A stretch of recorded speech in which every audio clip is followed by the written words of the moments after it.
To Dootha media. రాజకీయాలంటేనే గెలుపు ఓటమిలతో స్వారీ. ఓడిపోతే అసలు పట్టించుకోరు. అలాంటిది కడప అసెంబ్లీ నియోజకవర్గంలో 3.5 దశాబ్దాలుగా ఏకఛత్రాధిపత్యంగా వ్యవహరిస్తున్న మైనారిటీలను కాదని మొదటిసారి రెడ్డి సామాజిక వర్గానికి చెందిన అభ్యర్థిని ఇక్కడ గెలిపించారు. ఒక్క గెలుపు కోసం 20 సంవత్సరాల నుంచి వేచి చూస్తున్న తెలుగుదేశం పార్టీ కార్యకర్తల ఆశలను ఆవేదనను తీర్చిన విజయం ఆమెది. కడపకు శాశ్వత పాలకులం మేమే అంటూ అధికార దర్పంతో విర్రవీగిన ప్రత్యర్థులకు కోలుకోలేని ఓటమి ఇచ్చింది ఆమె. కడప రాజకీయాల్లోకి ప్రవేశించి టీడీపీకు జవసత్వాలు తీసుకొచ్చి పసుపు జెండాను రెపరెపలాడించిన ఈ ఘనత నిస్సందేహంగా రెడ్డెప్పగారి మాధవిదే. కడప నుంచి తొలి మహిళా ఎమ్మెల్యేగా ఎన్నికై ఆమె చరిత్ర సృష్టించారు. ఆమె గురించి నేటి జర్నీ ఆఫ్ ద లీడర్లో తెలుసుకుందాం. రెడ్డెప్ప గారి మాధవి ఆగస్టు 29, 1974 జన్మించారు. 1996లో మాధవి రెడ్డెప్ప గారి శ్రీనివాసరెడ్డిని వివాహం చేసుకున్నారు. రాజకీయ వారసత్వానికి పేరుగాంచిన ప్రభావవంతమైన రెడ్డెప్ప గారి కుటుంబంలో భాగమైంది.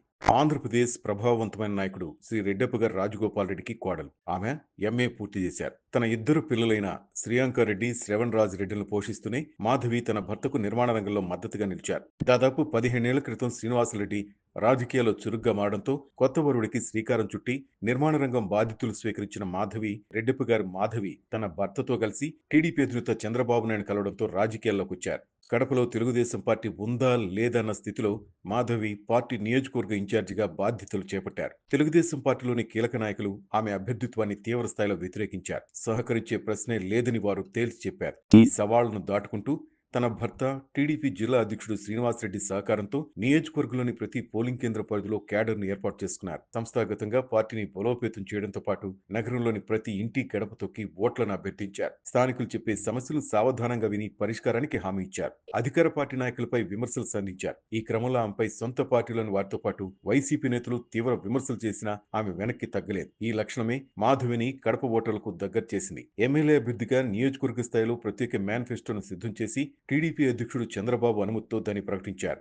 తనకు ప్రత్యర్థిగా ఉన్న వైసీపీ అభ్యర్థి అంజద్ బాషా అక్రమాలపై మాధవి విరుచుకుపడ్డారు. ఏ సందర్భంలోనూ వెనక్కి తగ్గలేదు. ఢీ అంటే ఢీ అన్నారు. ద్వారకా నగర్ లోని మీ ఇంట్లో దూరి కొడతామని అంజద్ బాషా సోదరుడు అహ్మద్ 2 టౌన్ పోలీస్ స్టేషన్ ముందు చేసిన బెదిరింపులకు ఆమె భయపడలేదు. దీన్ని ప్రజల్లోకి బలంగా తీసుకెళ్లారు. మహిళలపై వైసీపీ నేతలు వ్యవహరిస్తున్న తీరును ఎండగట్టారు. ఇది నగర ఓటర్లను తీవ్ర స్థాయిలో ప్రభావితం చేసింది. ఎన్నికల ప్రచారంలో కడపకొచ్చిన జగన్ అంజద్ బాషాను చూడకండి, నన్ను చూసి ఓటేయండి అన్న మాటలు నగర ఓటర్లను ఆలోచనలో పడేశాయి. ఈ 2 అంశాలను అస్త్రాలుగా మలుచుకుని విజయానికి బాటలు వేసుకున్నారు ఆమె. గన్నవరంలో వైసీపీ కార్యకర్తలు దాడికి ప్రయత్నించగా మాధవి ధైర్యంగా ఎదుర్కొన్న తీరు రాష్ట్ర వ్యాప్తంగా ఆమెకు గుర్తింపు తీసుకొచ్చింది. ఎన్నికల ప్రచారంలో భాగంగా చంద్రబాబు మాధవిని కడప రెడ్డెమ్మగా అభివర్ణించగా ఎన్నికల్లో ఘన విజయం సాధించి ఆమె దాన్ని సార్థకం చేసుకున్నారు. That's all for now.